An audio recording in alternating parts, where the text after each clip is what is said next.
Welcome students.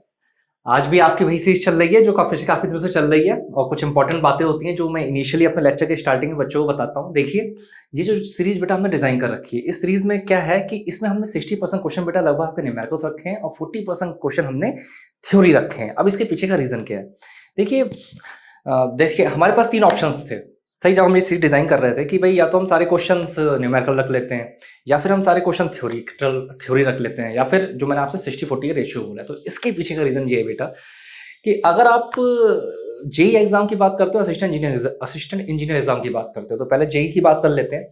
तो JEE के बहुत सारे पेपर होते हैं बेटा, जैसे एसएससी जेई का पेपर हो गया, ठीक है। उसके अलावा आपका UPPCL Uttar Pradesh power corporation limited का पेपर हो गया जूनियर इंजीनियर का। उसके अलावा आपका यूपी आरएनबीएल उत्तर प्रदेश राज्य विद्युत निगम लिमिटेड का पेपर हो गया। उसके अलावा आपका CSEB Chhattisgarh state electricity board का पेपर हो गया, ठीक है।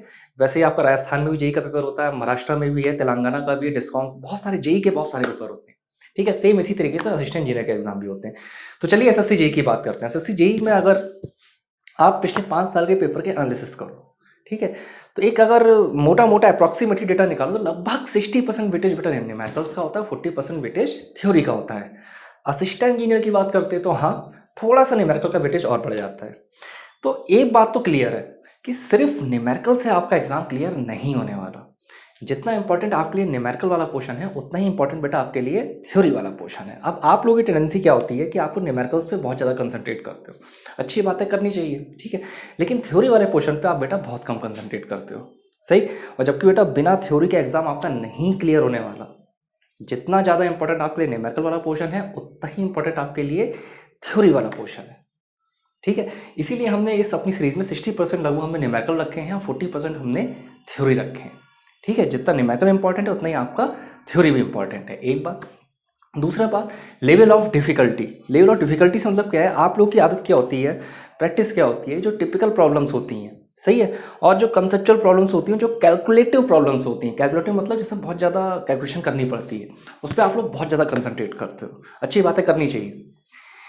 लेकिन जो आसान प्रॉब्लम्स होती है उस पर कंसंट्रेट नहीं करते हो। अब ये बात मैं क्यों बोल रहा हूँ, देखो भाई एसएससी जे की बात कर लेते हैं। 180 मिनट का पेपर है, क्वेश्चन कितने आने हैं? क्वेश्चन आने हैं बेटा आपके 200, ठीक है।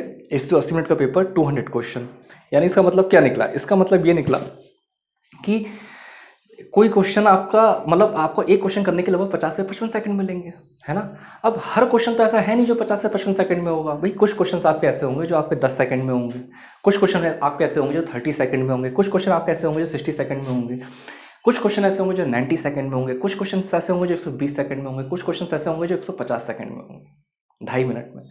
तो जो 2.5 मिनट के लिए आप प्रैक्टिस कर रहे हो, बहुत अच्छी बात है, करनी चाहिए। लेकिन जो क्वेश्चन 10-10 सेकंड में होने वाले हैं, सीधे टिक मार के आगे बढ़ने वाले क्वेश्चन है, उस पर आप बिल्कुल कंसंट्रेट नहीं करते हो, सही है। किसी भी एग्जाम को क्लियर करने के लिए जितनी इंपॉर्टेंस आपकी टिपिकल प्रॉब्लम की होती है, सही है, उतनी ही इंपॉर्टेंस आपकी आसान प्रॉब्लम की भी होती है। तो यहाँ पे हमने जो सीरीज में अपना इंक्लूड करा है, यहाँ पे हमने टिपिकल से typical problem of electrical engineering को भी इंक्लूड करा है और आसान से आसान प्रॉब्लम को भी इंक्लूड करा है, ठीक है। टिपिकल प्रॉब्लम की अगर बेटा बात कर लेते हैं तो टिपिकल प्रॉब्लम आप ये समझ लीजिए कि जो गेट के रिसेंटली 2-3 साल के होंगे और ईएसी इंजीनियरिंग सर्विस के आपके जो क्वेश्चन होंगे उन्हें इंक्लूड नहीं करा है। क्यों? क्योंकि देखो जो गेट का पेपर होता है, ईसी का पेपर होता है, उसमें जो क्वेश्चन डिजाइन करा जाता है वो 50 से 55 सेकंड को ध्यान में रखकर डिजाइन नहीं करा जाता है। वो ध्यान में जो डिजाइन करा जाता है वो लगभग 3 से 3.5 मिनट को ध्यान में रखकर डिजाइन करा जाता है। हाँ, अगर मैं 4 साल पहले के गेट के क्वेश्चन की बात करूँ, ईसी, वो हमने सारे इंक्लूड कर रखे हैं, रिसेंटली और इंक्लूड नहीं करें, क्योंकि उसका कोई भी सिग्निफिकेंस नहीं है जूनियर इंजीनियर एग्जाम में, असिस्टेंट इंजीनियर एग्जाम में, ठीक। तीसरा पॉइंट क्या है ये कि इस सीरीज में बेटा हमने आपके लगभग सारे सब्जेक्ट इंक्लूड करे। मशीन की बात कर ले, मशीन है, बेसिक्स ऑफ मशीन हो गया, ट्रांसफार्मर हो गया, डीसी मशीन हो गया, इंडक्शन हो गया, सिंक्रोनस हो गया, स्पेशल हो गया, स्पेशल मशीन, सब इंक्लूड है, ठीक है। ऐसी सेम पावर स्टेशन की बात करें तो भाई ओवरहेड इंसुलेटर भी है, सिंगल लाइन डायग्राम भी है, कोरोना भी है, अंडरग्राउंड केबल भी है, पर यूनिट सिस्टम भी है, फॉल्ट एनालिसिस भी है, रिलेज भी है, सर्किट ब्रेकर भी है, थर्मल पावर प्लांट भी है, न्यूक्लियर पावर प्लांट भी है, सब कुछ इंक्लूड कर रखा है, ठीक है। सेम अगर estimation, costing, utilization of electrical energy, ये तो बहुत इंपॉर्टेंट सब्जेक्ट है, सही है। वेटेज भले ही इसका कम होता है लेकिन पढ़ना तो है ही, उसके क्वेश्चन भी इंक्लूड कर रखे हैं। उसके अलावा मेजरमेंट के तो क्वेश्चन आपके हैं ही, सही है। उसके अलावा भी और क्वेश्चंस की सब्जेक्ट की बात करें, जैसे बेसिक इलेक्ट्रिकल हो गया, KVL, KCL, Norton, Thevenin, Maxwell, सब कुछ इंक्लूड कर रखा है। डीसी एनालिसिस, एसी एनालिसिस, सब कुछ, सारे क्वेश्चन इंक्लूड कर रहे हैं। बेसिक इलेक्ट्रॉनिक्स भी इंक्लूड करा है। तो ओवरऑल कोशिश, कंट्रोल सिस्टम, पावर इलेक्ट्रॉनिक्स भी इंक्लूड कर रखा है। तो सारे सब्जेक्ट हमने इसमें इंक्लूड करें। प्लस एक इंपॉर्टेंट पॉइंट ये है कि आपको कहीं भी किसी लेक्चर में या फिर कहीं भी कोई प्रॉब्लम आती है तो आप मैं यूट्यूब पे कमेंट करके बताइए, 101% मेरी तरफ से आपको रिप्लाई मिलेगा। मे पॉसिबल तुरंत नहीं मिले, 2 दिन 4 दिन 6 दिन बाद मिले, लेकिन रिप्लाई बेटा आपको जरूर मिलेगा, ठीक है। और एक आखिरी बात, फॉन्ट साइज को लेके आपको दिक्कत आ सकती है। तो फॉन्ट साइज की टेंशन लेने की रिक्वायरमेंट नहीं है, क्योंकि मैं हर एक क्वेश्चन को 2 बार रीड करूंगा, भले ही उसमें 5 सेकंड ज़्यादा लगे। तो मैं जो बोलूँगा उसे ध्यान से सुनो। एक बात और, बीच बीच में मैं आपके सब्जेक्टिव क्वेश्चन भी करा रहा हूँ, सही है। तो मैं आपको ये बताना चाहता हूँ कि सब्जेक्टिव क्वेश्चन से कैसे आपका ऑब्जेक्टिव क्वेश्चन फ्रेम होते हैं। मतलब ऐसा नहीं है कि सब्जेक्टिव क्वेश्चन है तो सिर्फ उसका कोई मतलब नहीं ऑब्जेक्टिव के लिए, सही है बेटा। ऑब्जेक्टिव का एग्जाम जो निकलता है वो सब्जेक्टिव से ही निकलता है एग्जाम। अगर आपके माइंड में ये बात सेट है कि भाई मैं 10,000 ऑब्जेक्टिव क्वेश्चन रट लूँ, 15,000 ऑब्जेक्टिव क्वेश्चन रट लूँ और मेरा एग्जाम निकल जाए, तो पॉसिबल नहीं है। सब्जेक्टिव क्वेश्चन विद लॉजिक आपको लगाने पड़ेंगे कि इनसे कैसे ऑब्जेक्टिव क्वेश्चन फ्रेम होते हैं, ठीक है। और देखिए मैं एक लेक्चर में कम से कम 15 क्वेश्चन तो कराता ही हूँ और डिटेल सॉल्यूशन के साथ कराता हूँ। तो यानी मिनिमम आपके एक लेक्चर में बेटा मेरे 30 से 35 क्वेश्चन तो रेडी होने ही है, ठीक है। जब 30 से 35 क्वेश्चन बेटा रेडी होने हैं तो इसका मतलब क्या है कि 10 लेक्चर से 300 साढ़े 300 लेक्चर क्वेश्चन, और ऐसे एक महीने में 30 दिन में लगभग 1000 से 1500। तो कंटिन्यूस अगर 6 महीने अगर ये चीज़ आप फॉलो करते हो, 6 से साढ़े 6,000 क्वेश्चन आपके रेडी हो जाएंगे। और बेटा अगर आपके 6 से साढ़े 6,000 क्वेश्चन रेडी हो रहे हैं तो खुद से आप एज्यूम करो कि उसके बाद आप कोई JEE का एग्जाम देने जाते हो तो आपको कितनी ज़्यादा हेल्प मिलेगी, ठीक है। चलिए आज का लेक्चर स्टार्ट करते हैं। और फॉन्ट ऐसी टेंशन मत लेना, मैं क्वेश्चन को 1-2 बार रीड करूंगा। देखिए यहाँ पे बेटा कुछ क्वेश्चंस लिख रखे हैं, यहाँ पे कुछ क्वेश्चंस लिखे हैं। पहला क्वेश्चन बेटा ये है, दूसरा क्वेश्चन, तीसरा क्वेश्चन, फोर्थ क्वेश्चन और ये फिफ्थ क्वेश्चन, ठीक है। तो पहला क्वेश्चन देखते हैं, पहले क्वेश्चन से स्टार्ट करते हैं। Which of following leads to increase in transmission efficiency.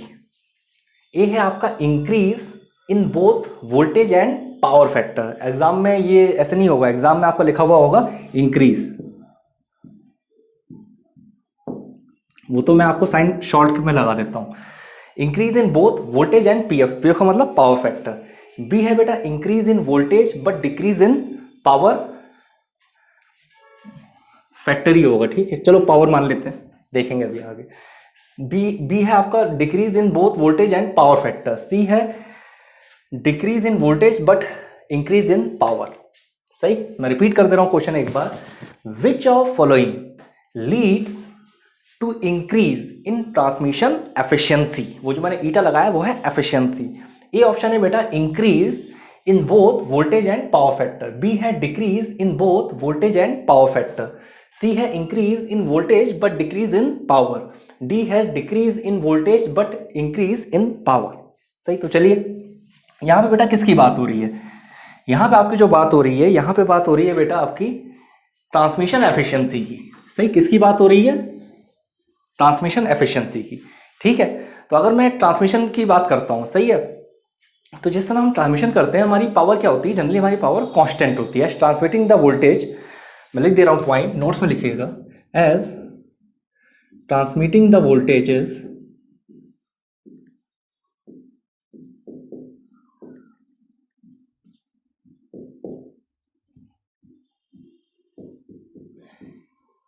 सही। तो इस केस में क्या होता है, जनरलाइज बात हो रही है, इसमें होता है कि पावर इज बीइंग कांस्टेंट। सही है, पावर आपकी कांस्टेंट रहती है। पावर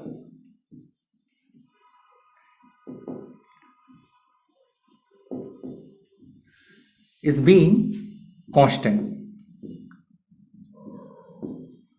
ठीक है। होती क्या है, P बराबर VI cos Y। अब यहां पे एक चीज ऑब्जर्व करिए, ट्रांसमिशन एफिशिएंसी इंक्रीज आपकी कब होगी। सही है, आपको इंक्रीज करनी है ट्रांसमिशन एफिशिएंसी। भाई ट्रांसमिशन एफिशिएंसी इंक्रीज होने का मतलब क्या है, ट्रांसमिशन एफिशिएंसी इंक्रीज होने का मतलब है कि आपके लॉसेस कम से कम हो।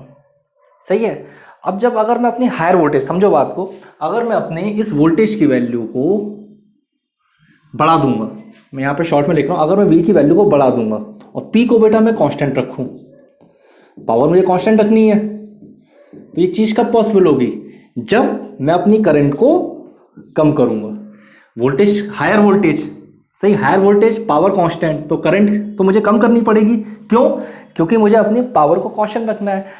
जब मेरी करंट कम होगी तो आई स्क्वायर आर लॉसेस, लॉसेस क्या होंगे, लॉसेस मेरे कम हो जाएंगे। जब ट्रांसमिशन लॉसेस कम हो जाएंगे तो इसका मतलब क्या होगा, इसका मतलब बेटा ये होगा कि मेरी ट्रांसमिशन एफिशिएंसी इंक्रीज हो जाएगी। सही है। और same cos phi power factor जितना मैं इंक्रीज करूंगा लॉसेस आपके उतने ही कम होंगे। तो ये पॉइंट लिख दे रहा हूँ, अपने नोट्स में प्रॉपर मेंटेन कर लिखिएगा। So at higher voltage, so at higher voltage, अगर मैं हायर वोल्टेज की बात करता हूँ, so at higher voltages to keep power constant, power मुझे कांस्टेंट रखनी है,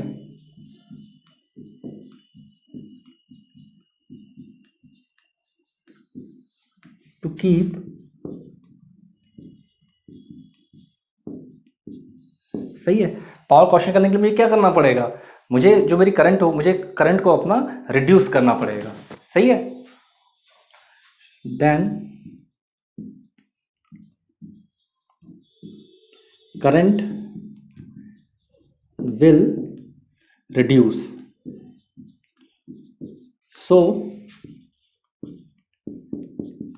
it will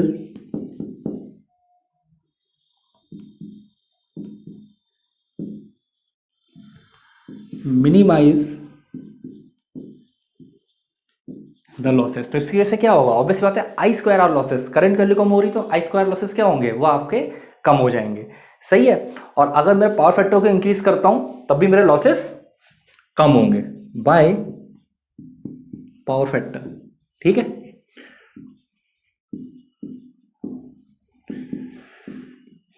by increasing the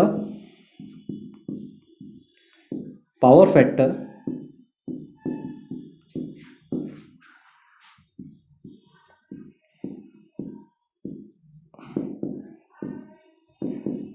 transmission losses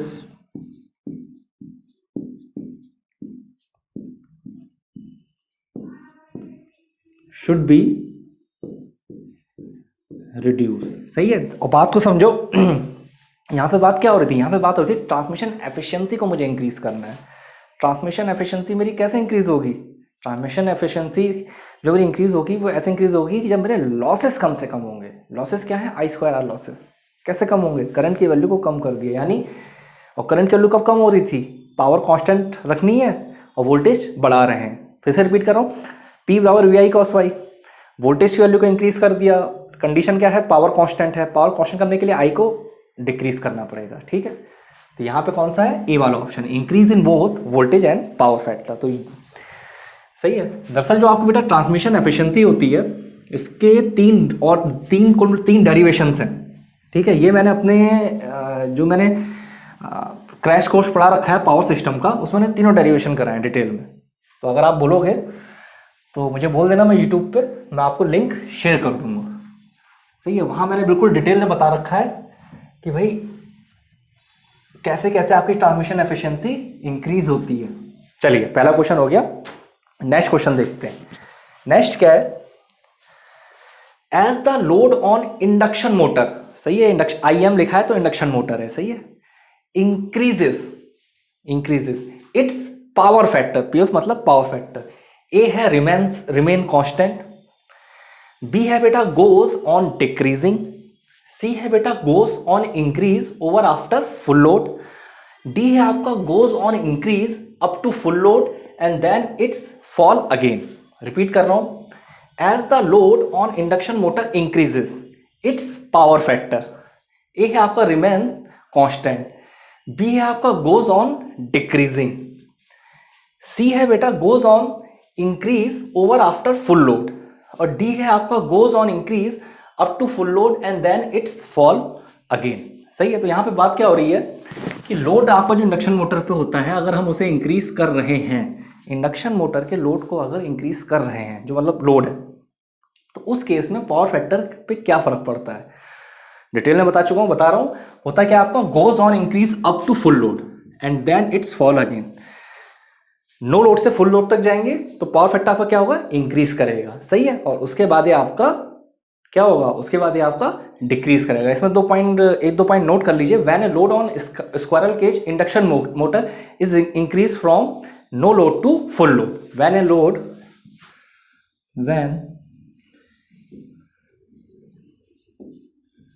load on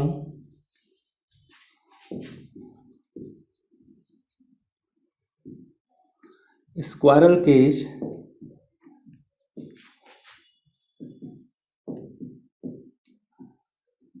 induction motor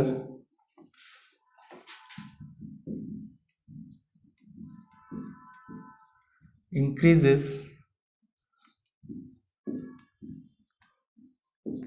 from,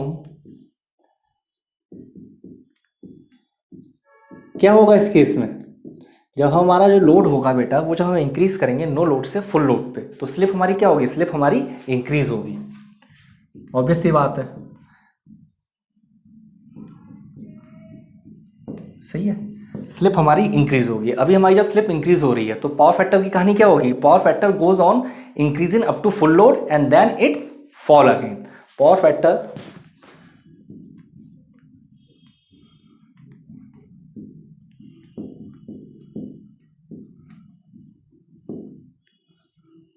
goes on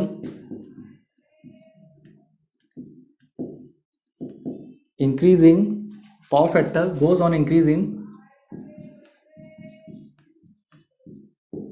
up to full load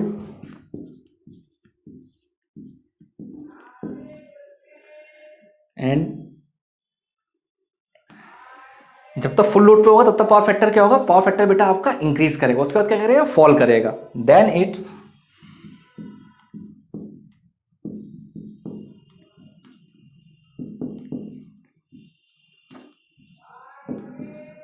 fall again. ठीक है, तो ये आपकी पावर फैक्टर की बात हो गई। उसके अलावा यहाँ पे जो टॉर्क आपका मोटर के द्वारा डेवलप होगा, मोटर भी है ना, मोटर आपका टॉर्क डेवलप करेगा, तो वो torque develop by the motor increase, सही है, कब तक, till it equals the applied torque. ठीक है, torque develop by the motor, torque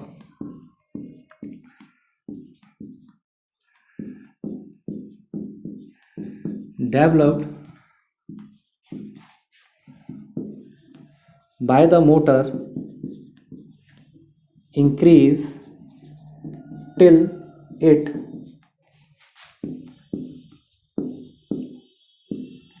equals the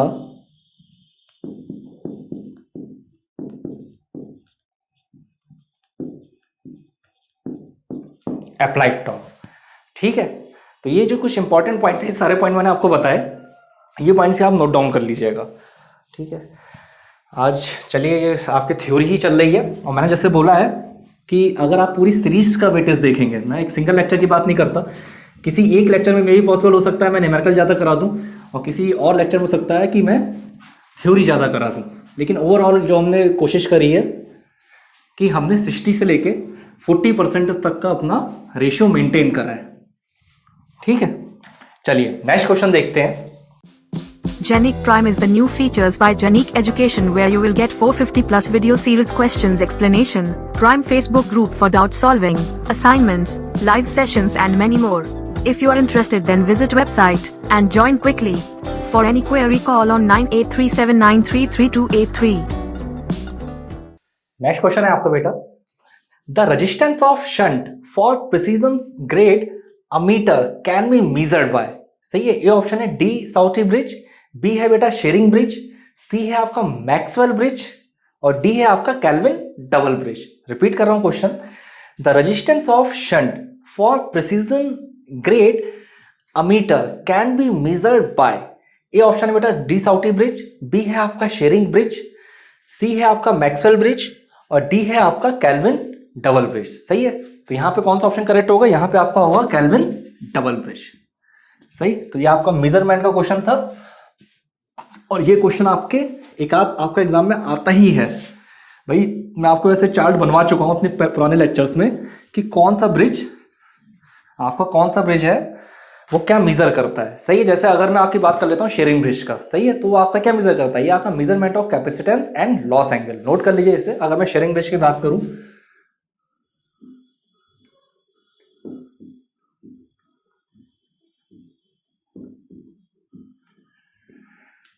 तो ये आपका जो मेजर करता है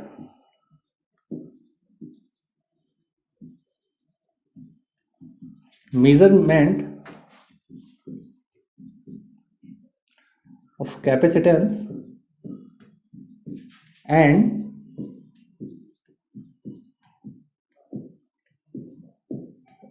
लॉस एंगल, ठीक है। ये आपका श्रिम्ब्रिज का काम होता है। सेम अगर मैं मैक्सवेल और हेब्रिज की बात करता हूं तो ये आपका क्या मेजर करते हैं, ये आपके बेटा सेल्फ इंडक्टेंस को मेजर करते हैं, ठीक है।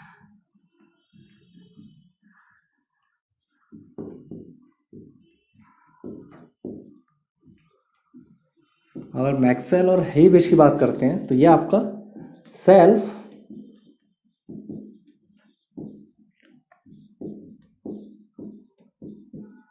इंडक्टेंस को मेजर करते हैं, ठीक है। तो ये सारे पॉइंट आपको पता होने चाहिए, एग्जाम पॉइंट ऑफ व्यू से बहुत ज़्यादा इंपॉर्टेंट। जितने भी ब्रिजेस हैं, मैं आपको ऐसे प्रीवियस लेक्चर में पूरा चार्ट बना चुका हूँ कि कौन सा ब्रिज क्या मेजर करता है, सही है। क्वालिटी फैक्टर के क्वेश्चंस भी आते हैं। चलिए नेक्स्ट क्वेश्चन देखते हैं। नेक्स्ट क्या है,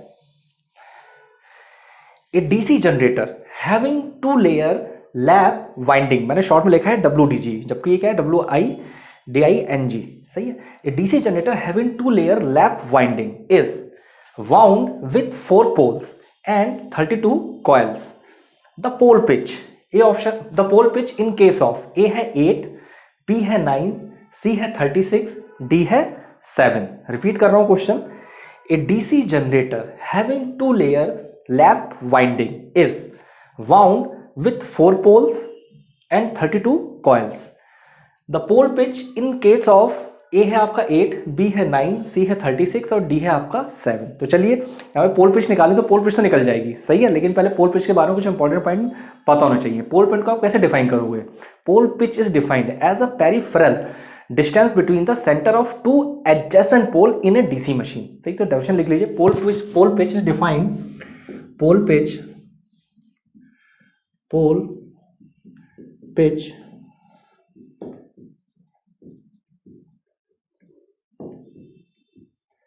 is defined, पोल पिच को आप कैसे डिफाइन कर सकते हो? Pole pitch is defined as peripheral distance between the, as peripheral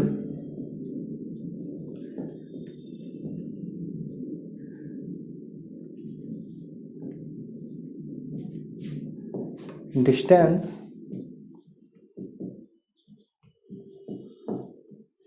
किसके बीच की डिस्टेंस की बात होती है? यहां पे जो पोल पिच में डिस्टेंस की बात होती है वो सेंटर ऑफ 2 एडजेसेंट पोल, सही।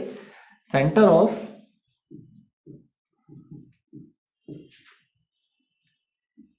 2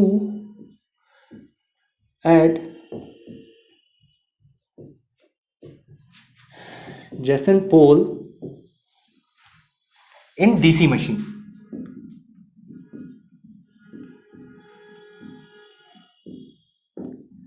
सही है। ये आपका क्या होता है बेटा? ये आपका होता है आपका पोल पिच, ठीक है। उसके अलावा जो इस डिस्टेंस को मेजर करा जाता है, सही है, किसके टर्म में मेजर करा जाता है? The distance measure in terms of, the distance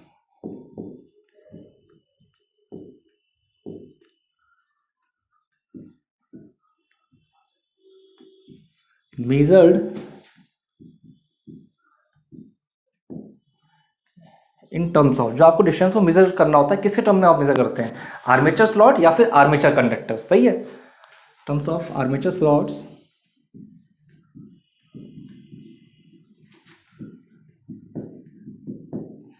और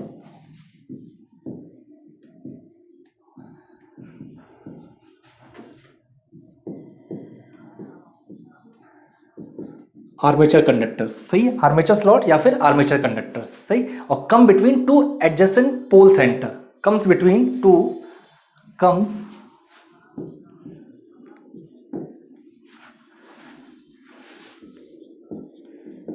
between 2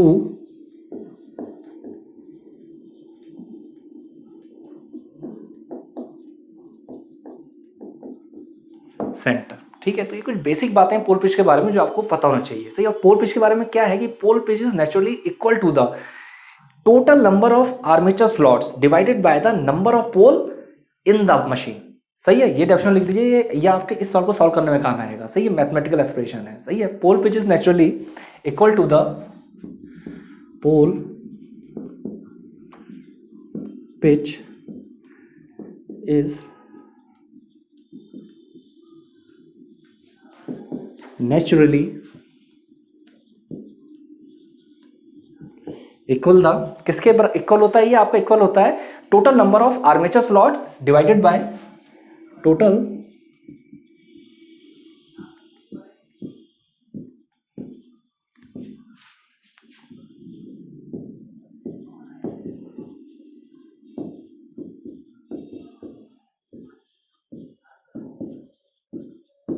सही। किससे डिवाइड करोगे? आर्मेचर स्लॉट्स का आप किससे डिवाइड करोगे? Divided by the number of poles in the machine.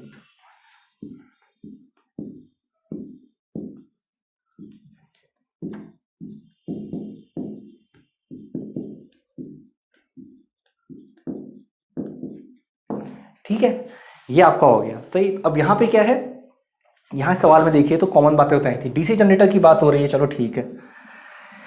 2 layer की वाइंडिंग है बेटा। कौन सी वाइंडिंग है? लैप वाइंडिंग है। सही। पोल्स कितने हैं? पोल्स हैं आपके 4 पोल्स हैं। कॉइल्स कितनी है आपकी? कॉइल्स हैं बेटा आपके पास 32। सही है। तो यहां पे क्या होगा? यहां पे सिंपल पोल पिच हो जाएगा S/P। पोल पिच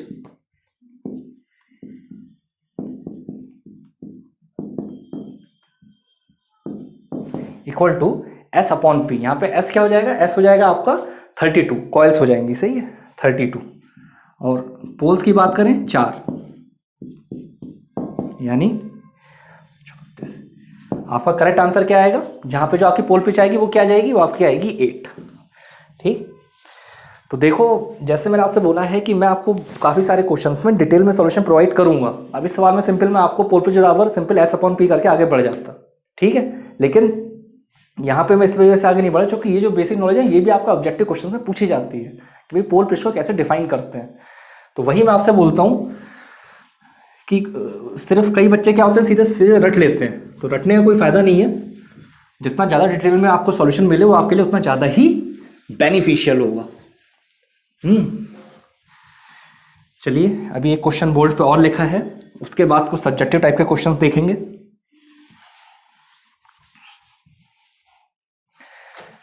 क्वेश्चन देखते हैं। नेक्स्ट क्वेश्चन है बेटा, ए resistance R ohm and inductance of L Henry are connected in series across 240 volt, 50 hertz supply. Power dissipated in circuit is 300 watt and voltage across resistance is 100 volt. In order to improve power factor to unity, the capacitance that is to be connected in series should have value of A है 43.7 microfarad, B है 4.37 microfarad, C है 437 microfarad, D है 0.437 microfarad. Repeat कर रहा बेटा question. A resistance R ohm and inductance of L Henry are connected in series across 240 volt, 50 hertz supply. Power dissipated in circuit is 300 watt and voltage across R is 100 volt. In order to improve power factor to unity, the capacitance that is to be connected in series should have value of A है 43.7 microfarad, B है 4.37 microfarad, C है 437 microfarad, D है 0.437 microfarad. ठीक है, तो चलिए बढ़िया question करते हैं। पहले तो हम सर्किट डायग्राम बनाते हैं, या फिर सबसे पहले देखिए ये रेजिस्टेंस R ओम। रेजिस्टेंस कितना है बेटा आपका? रेजिस्टेंस है आपका R ओम का। ठीक है, ऐसे इंडक्टेंस की बात कर लें तो इंडक्टेंस कितना है बेटा आपका? इंडक्टेंस है बेटा आपका L हेनरी का। सही है, दोनों सीरीज में कनेक्ट हैं, सीरीज में कनेक्ट हैं। ठीक है, कनेक्टेड इन सीरीज, सीरीज में कनेक्ट हैं। सप्लाई क्या है? 240 वोल्ट 50 हर्ट्ज एसी सप्लाई है। ठीक है, 240 वोल्ट और 50 hertz. Power dissipated in circuit, power कितनी डिसिपेट हो रही है? पावर हो रही है आपकी 300 watt. Power dissipated in circuit is 300 watt. और वोल्टेज अक्रॉस आर क्या है? 100 वोल्ट। वोल्टेज अक्रॉस आर क्या है? 100 वोल्ट। हमें अपने पावर फैक्टर को क्या करना है? हमें अपने पावर फैक्टर को यूनिटी करना है। हमें अपने पावर फैक्टर को यूनिटी करना है। तो the capacitor that is to be connected in series should have value. तो उसके लिए कैपेसिटर की आपकी क्या वैल्यू होगी? तो उसके लिए पहले बेटा एक सर्किट डायग्राम बनाते हैं। रेजिस्टेंस और एक इंडक्टर को, एक रेजिस्टर को इंडक्टर को सीरीज में लगाते हैं। देखिए ये आपका हो गया रजिस्टर, सॉरी ये तो इंडक्टर हो गया। चलिए वैसे इंडक्टर ही पहले लगा सकते हैं, लेकिन कोई बात नहीं। ये हो गया बेटा आपका रजिस्टर, ठीक है। फिर बेटा ये आपका एक हो गया इंडक्टर, एक आपका हो गया रजिस्टर, एक हो गया आपका इंडक्टर, ठीक है। इसके अक्रॉस बेटा सप्लाई क्या है,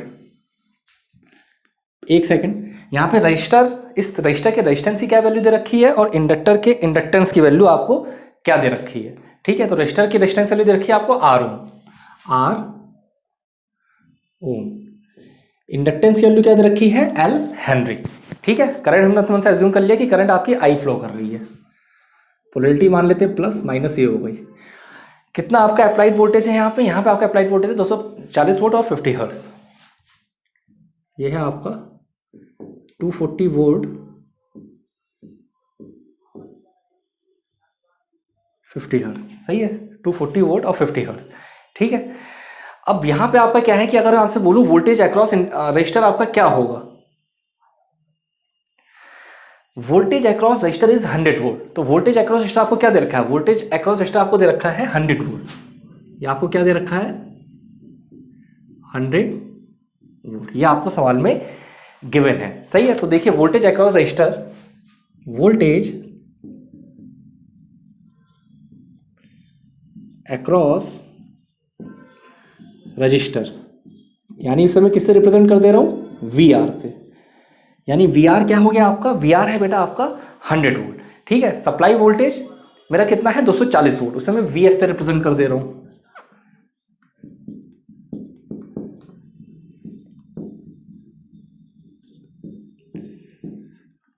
वी एस कितना है मेरा 240 वोल्ट, ये मेरा हो गया वी एस। अब वोल्टेज अक्रॉस इंडक्टर की बात करूं तो वोल्टेज अक्रॉस इंडक्टर क्या होगा, देखिए वोल्टेज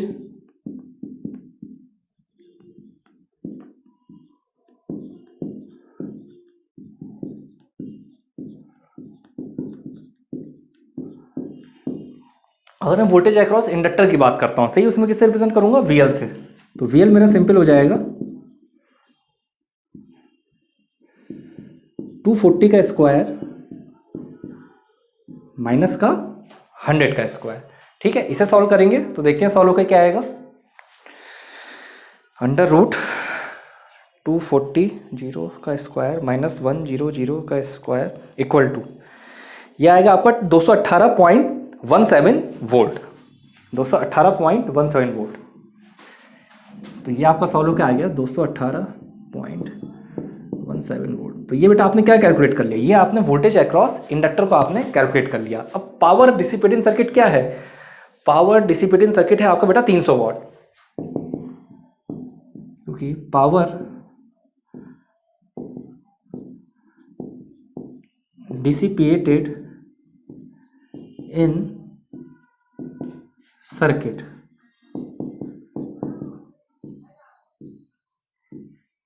सही। तो जो पावर डिसिपेट हो रही है आपके सर्किट में वो आपकी क्या है 300 वॉट, और पावर डिसिपेटेड अक्रॉस रजिस्टर आपका क्या होगा, ऑब्वियस सी बात है 300 वॉट होगा।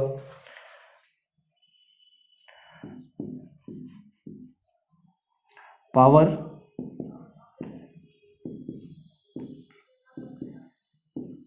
सही, मैं किसकी बात कर रहा हूं, मैं आपकी बात कर रहा हूं अक्रॉस रजिस्टर की। पावर डिसिपेटेड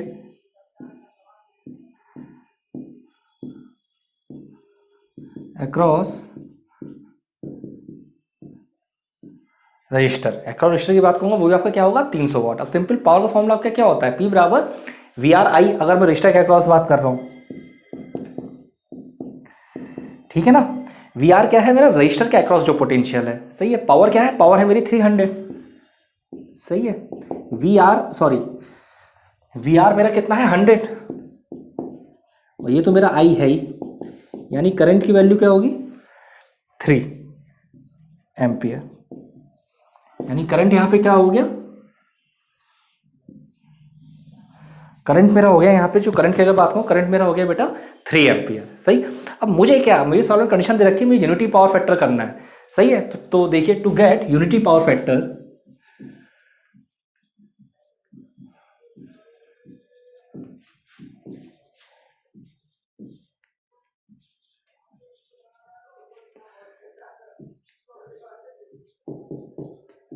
अगर मुझे अपना यूनिटी पावर फैक्टर लेना है तो to get the unity power factor the voltage across inductor must be equal to the voltage across the capacitor. सही, ये नेसेसरी कंडीशन होती है। To get unity power factor voltage across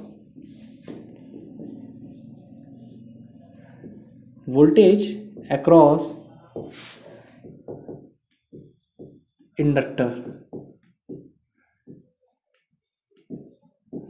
must be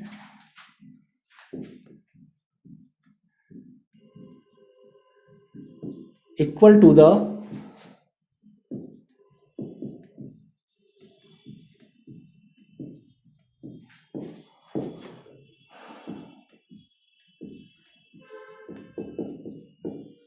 voltage across capacitor.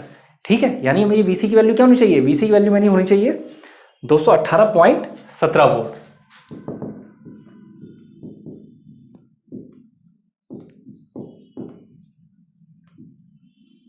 ठीक है, अगर मैं VC की बात करूं, VC मेरी क्या होनी चाहिए? 218.17 वोल्ट। VC क्या होगा? IXC।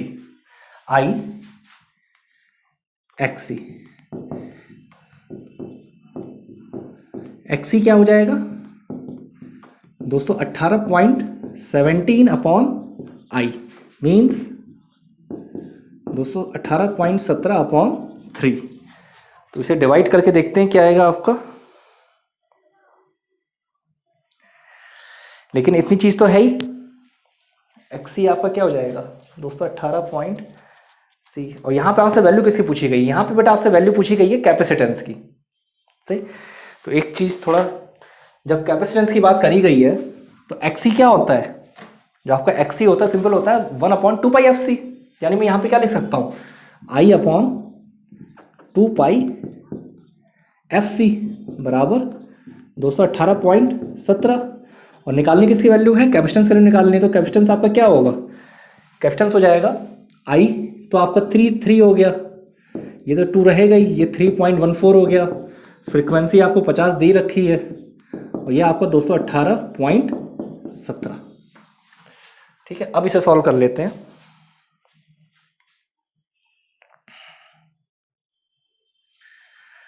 Three upon 2 into 3.14 into 50 into 218.17 equal to, ये आपका आएगा 43.7 माइक्रोफैरड। ये आपका आएगा 43.7 माइक्रोफैरड। ठीक है, तो करेक्ट आंसर क्या होगा? ए वाला आपका आंसर करेक्ट होगा। ठीक है, सवाल आपका हो गया। अब देखो, जैसे मैंने आपसे लेक्चर की स्टार्टिंग में बोला है, मैंने क्या बोला है कि मैं आपको आसान क्वेश्चन भी कराऊंगा, कठिन क्वेश्चन भी कराऊंगा। सही है, ऑब्जेक्टिव भी कराऊंगा, सब्जेक्टिव भी कराऊंगा। तो यहाँ देखिए, ये क्वेश्चन आपका अच्छे लेवल का क्वेश्चन है। इस क्वेश्चन में कोई रॉकेट साइंस नहीं था, सिंपल सर्किट दे रखा था, सर्किट आपने बना लिया। भाई R ओम हो गया, L हेनरी हो गया। ठीक है, यहाँ तक कोई दिक्कत नहीं है। वोल्टेज अक्रॉस सर्किट दे रखा था, वोल्टेज अक्रॉस रजिस्टर सवाल में आपका गिवन था। ठीक है, तो सिंपल आपने वोल्टेज अक्रॉस इंडक्टर निकाल लिया। आपको भाई total voltage across the circuit पता है, आपको रजिस्टर के अक्रॉस वोल्टेज पता है, तो इंडक्टर के अक्रॉस आपने सिंपल वोल्टेज निकाल लिया। पावर डिसिपेटेड भी आपको पता है, तो सिंपल आपने करंट की वैल्यू निकाल ली। सही है, और ये एक नेसेसरी कंडीशन है कि अगर आपको पावर फैक्टर यूनिटी करना है, सही है, तो जब पावर फैक्टर यूनिटी करना है तो जितना वोल्टेज बेटा आपका इंडक्टर के अक्रॉस होता है उतना ही वोल्टेज आपका कैपेसिटर के अक्रॉस होना चाहिए। ये नेसेसरी कंडीशन है। उस केस में सर्किट क्या होगा? उस केस में सर्किट आपका प्योरली रजिस्टिव हो जाएगा। प्योरली रजिस्टिव होने का मतलब क्या होगा? प्योरली रजिस्टिव होने का मतलब होगा कि पावर फैक्टर यूनिटी हो जाएगा। 3 केस होते हैं कि सर्किट अगर प्योरली रजिस्टिव है तो उस केस में वोल्टेज करंट क्या होता है? वोल्टेज करंट बेटा आपका सेम फेज में होता है। ठीक है, अगर बेटा सर्किट आपका इंडक्टिव है तो करंट क्या करेगा? अगर आइडियल प्योरली इंडक्टिव है तो 90 डिग्री लैग करेगा करंट, किससे?